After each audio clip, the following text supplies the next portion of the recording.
ஜார்க்கண்ட் முதல்வர் ஹேமந்த் சோரன் தலைமறைவானதாக கூறப்பட்ட நிலையில் தற்போது ராஞ்சி இல்லத்திற்கு அவர் வருகை தந்திருக்கிறார். குறிப்பாக கட்சி எம்எல்ஏக்களுடன் அவர் ஆலோசனை நடத்த உள்ளதாகவும் தகவல் கிடைக்கப்பெற்றிருக்கின்றன. கூடுதல் விவரங்களோடு இணைகிறார் செய்தியாளர் ராஜா. வணக்கம் ராஜா.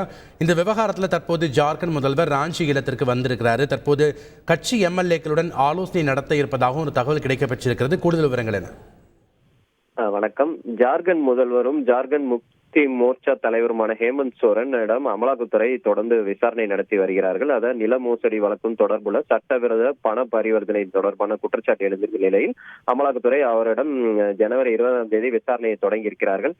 பிறகு பல்வேறு கட்டமாக அவருக்கு விசாரணைக்கு அழைப்பு விடுக்கப்பட்டிருக்கிறது. நாளை பிற்பகல் 1 மணி அளவில் தனது இல்லத்தில் தன்னிடம் விசாரணை மேற்கொள்ளலாம் என அவர் மின்னஞ்சல் மூலம் தகவல் அனுப்பியிருந்தார். இருந்தபோதும் பல்வேறு சந்தர்ப்பங்களில் அவரை தொடர்பு கொள்ள முடியவில்லை என்ற ஒரு குற்றச்சாட்டு எழுந்திருக்கிறது.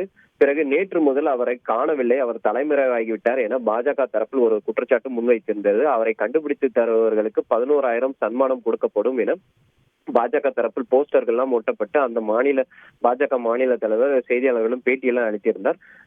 இந்த நிலையில் சற்று முன்பு ராஞ்சியில் உள்ள அவரது இல்லத்தில் மாநில அமைச்சர்கள் மற்றும் அவர் கட்சியை சேர்ந்த எம்எல்ஏக்களுடன் ஆலோசனை மேற்கொண்டு வருகிறார். அவரது மனைவியும் அங்கே இருக்கிறார். எம்எல்ஏக்களுக்கு ஒரு அறிவுறுத்தல் இருந்ததால் யாரும் இந்த மாநிலத்தை விட்டு செல்ல வேண்டாம் என அறிவுறுத்தல் மேற்கொண்டு கூறப்பட்டு வருகிறது.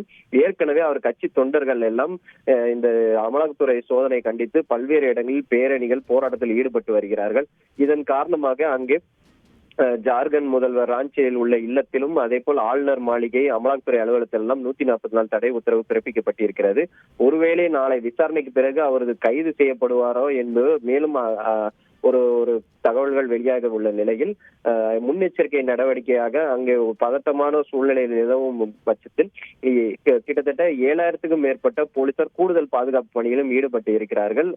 ஒருவேளை அவர் கைது செய்யப்பட்டால் பல்வேறு போராட்டங்கள் அங்கு வெடிக்கும் சூழ்நிலை முன்னெச்சரிக்கையாக அங்கே 7,000 போலீசார் பாதுகாப்பு பணியில் ஈடுபட்டு வருகிறார்கள். தற்போது எம்எல்ஏக்கள் யாரும் வெளியூருக்கு செல்ல வேண்டாம் என்று ஒரு அறிவுறுத்தல் கூறப்படுகிறது. அடுத்த கட்ட நடவடிக்கை என்பது குறித்தெல்லாம் இந்த ஆலோசனை நடைபெற்று வருகிறது. நன்றி ராஜா, உங்களுடைய தகவல்களுக்கு. செய்திகளை உடனுக்குடன் தெரிந்து கொள்ள உடனே சப்ஸ்கிரைப் பண்ணுங்க.